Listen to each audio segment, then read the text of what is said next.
কিসের জন্য এটা প্রতিবাদের অংশ হিসেবে মার্চ ফর গাজার দাওয়াতি মেহমানদের ইসলামী ফাউন্ডেশন কনফারেন্স কক্ষের মিটিংয়ে ইসলামী ছাত্র শিবিরের সভাপতির দাঁড়িয়ে থাকার রহস্য জানা গেল। কি হয়েছিল সেদিন, চলুন দেখে আসি বিস্তারিত। ১২ তারিখে বিশ্বজুড়ে আলোড়ন সৃষ্টি করা বাংলাদেশের মার্চ ফর গাজা সমাবেশের পূর্বে ইসলামী ফাউন্ডেশনের কনফারেন্স কক্ষে সর্বদলীয় একটি মিটিং হয়। সেখানে বিএনপি, জামাত, হেফাজত, খেলাফত, চরমোনাই সহ বিভিন্ন ধর্মীয় ব্যক্তিরা ছিলেন। এই মিটিংয়ে ছাত্র শিবিরের সভাপতির দাঁড়িয়ে থাকার একটি ছবি ভাইরাল হয়। এই নিয়ে নেট জুড়ে প্রশংসায় ভাসতে থাকেন বাংলাদেশ ইসলামী ছাত্র শিবিরের সভাপতি জাহিদুল ইসলাম। অনেকেই মন্তব্য করেছেন, এত বড় একটি ছাত্র সংগঠনের সভাপতি এভাবে দাঁড়িয়ে অন্যদের বসতে দিয়ে একটি দৃষ্টান্ত স্থাপন করলেন। এ নিয়ে অনলাইন অ্যাক্টিভিস্ট মাওলানা রুহুল আমিন সাদি এক ফেসবুক পোস্টে জানান, ছাত্র শিবিরের সভাপতি জাহিদুল ইসলামের পেছনে দাঁড়িয়ে থাকার এই ছবিটি নিয়ে অনেকেই জানতে চেয়েছেন।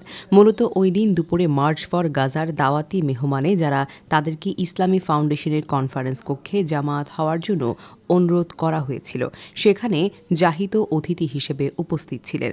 আগেই সিদ্ধান্ত ছিল অতিথি সবাই গুরুত্বপূর্ণ, সবাইকে বক্তৃতা দিতে দিলে এত বড় সমাবেশ কন্ট্রোল করাটা কঠিন হবে, তাই সবাই মঞ্চে দাঁড়াবেন, সকলের বক্তব্য প্রস্তাবনায় তুলে ধরা হবে একসাথে।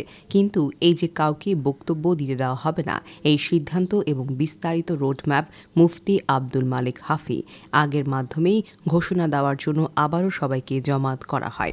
জাহিদ বসা ছিলেন, আমি শায়েক আহমদুল্লাহ সাহেব সহ পেছনে এসে দাঁড়াই।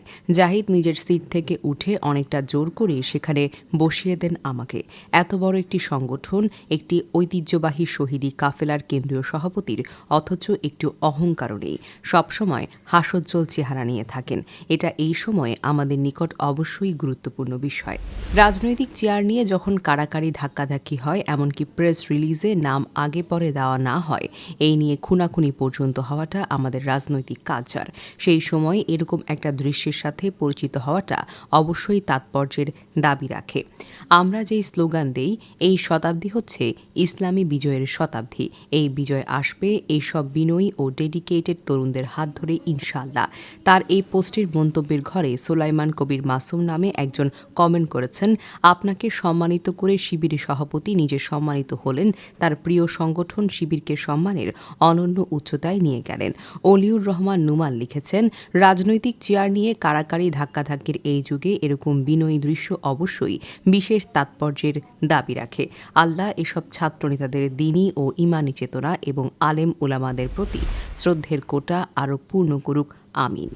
শালীন আহমেদ নামে একজন ব্যক্তি কমেন্ট করেছেন, ভালো লাগলো, শিবিরের সভাপতির এমন বিনয়ী আচরণ যুব সমাজের একটি শিক্ষণীয় ব্যাপার। অসুস্থ রাজনীতিতে মুসলিম আদর্শের নেতাদের সাথে রাজনৈতিক নেতারা শিক্ষা নিতে পারে।